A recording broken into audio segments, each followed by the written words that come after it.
Hello, and welcome back to the channel.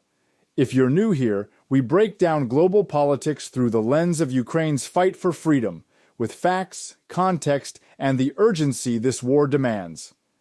Today's episode is a big one.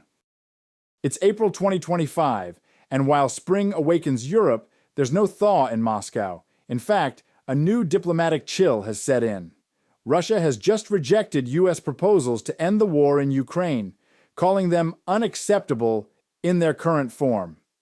Meanwhile, Trump's tone toward Putin is flipping again, from "let's make a deal" to "I'm pissed off."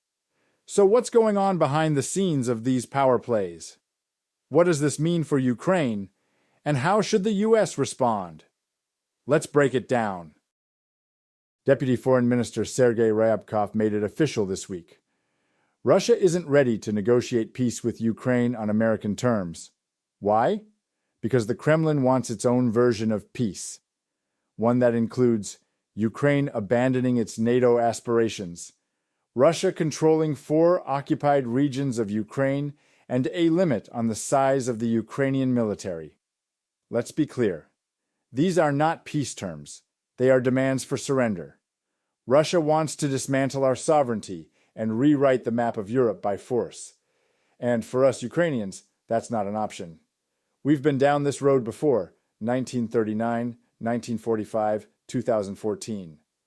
We know exactly where appeasement leads. Just days ago, Donald Trump was floating the idea of a deal with Putin. Now he says he's pissed off and threatening sanctions on countries buying Russian oil. Tomorrow, who knows?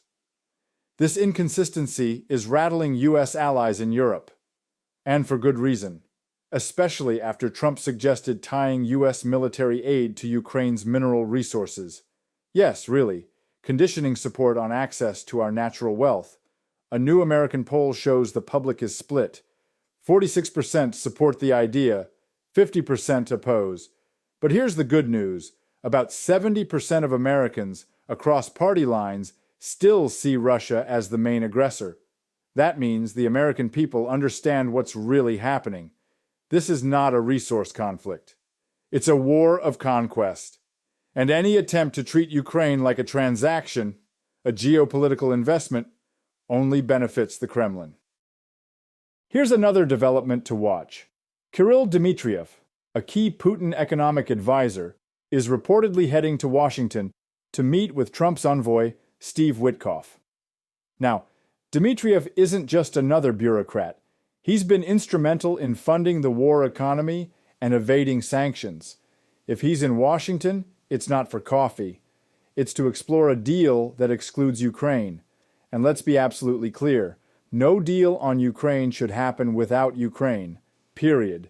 Any back-channel negotiations that bypass Kyiv betray the very principle of democratic self-determination.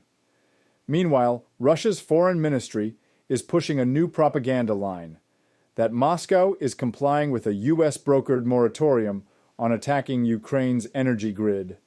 This, of course, is a lie. Overnight drone strikes hit Ukrainian infrastructure again. The Kremlin lies, even as it bombs. So, what should Washington and American voters take from all this? First, peace must be just, not expedient. That means no recognition of Russia's land grabs, no forced neutrality, and no trading Ukraine's sovereignty for short-term calm. Second, Trump, or any U.S. leader, needs to choose clarity over chaos. Mixed signals empower Moscow. Third, support for Ukraine must be principled, not transactional. The American people deserve a foreign policy based on values, not ventures. For Ukraine, this isn't just diplomacy, it's survival. We are not bargaining chips. We are a free nation defending our home.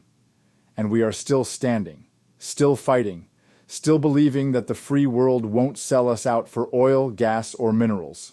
As we say, nothing about us without us.